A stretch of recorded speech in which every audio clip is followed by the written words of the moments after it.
സർക്കാരിന്റെ മുൻകൈയിൽ അയ്യപ്പ സംഗമം നടത്താൻ പാടില്ലായിരുന്നുവെന്ന് CPI സംസ്ഥാന സെക്രട്ടറി ബിനോയ് വിശ്വം.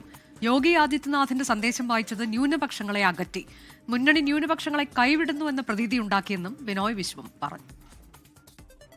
ആഗോള അയ്യപ്പ സംഗമം പോലൊരു കാര്യം ഇടതുപക്ഷം അതിൻ്റെ ഒരു മുൻഗണനാ കാര്യമായിട്ട് ഒരിക്കലും എടുക്കാൻ പാടില്ലായിരുന്നു. സാങ്കേതികമായി സംഘടിപ്പിച്ചത് ദേവസ്വം ബോർഡാണെങ്കിലും ഗവൺമെൻറ്റിൻ്റെ ഒരു ഇനീഷ്യേറ്റീവായിട്ടാണ് ജനങ്ങൾ അതിനെ കണ്ടത്.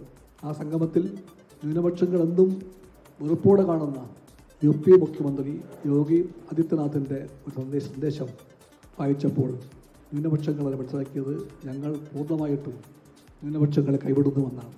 അത് ഒഴിവാക്കേണ്ട ഒന്നായിരുന്നു. ഇടത് നയങ്ങളിൽ നിന്ന് വ്യതിചലനമുണ്ടായ എല്ലാ സന്ദർഭങ്ങളിലും മുന്നണിയിൽ ശക്തമായ നിലപാടെടുക്കാനും നേർവഴിക്ക് നയിക്കാനും പാർട്ടിക്ക് കഴിഞ്ഞിട്ടില്ലെന്നും ബിനോയ് വിശ്വം പറഞ്ഞു.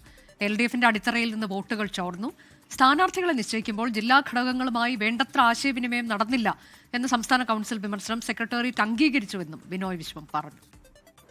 സ്ഥാനാർത്ഥികളുടെ നിർണ്ണയത്തിൽ കമ്മ്യൂണിസ്റ്റ് പാർട്ടിക്ക് അടിസ്ഥാനമാക്കേണ്ടത് ജില്ലകളിലെ പാനലുകളെയാണ്. ആ പാനൽ പ്രകാരമുള്ള പേരുകൾ സംസ്ഥാന എക്സിക്യൂട്ടീവ് പരിഗണിച്ച് സംസ്ഥാന എക്സിക്യൂട്ടീവാണ് സ്ഥാനാർത്ഥികളെ തീരുമാനിച്ചത്. ചിലയിടത്തെങ്കിലും ആവശ്യമായത്ര കൺസൾട്ടേഷൻ ആലോചന ഉണ്ടാകാതെ പോയി എന്ന വിമർശനം സ്റ്റേറ്റ് കൗൺസിൽ ഉണ്ടായിട്ടുണ്ട്.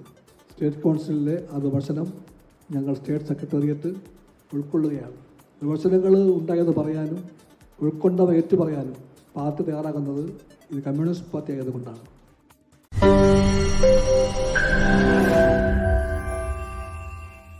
ലോകത്തെവിടെയായാലും ഏത് സമയത്തും 24 വാർത്തകളും ഓഗ്മെന്റഡ് റിയാലിറ്റി പാക്കേജുകളും എക്സ്പ്ലെയിനറുകളും വിശദമായി കാണാൻ ഞങ്ങളുടെ YouTube ചാനൽ നിങ്ങൾക്ക് സബ്സ്ക്രൈബ് ചെയ്യാം.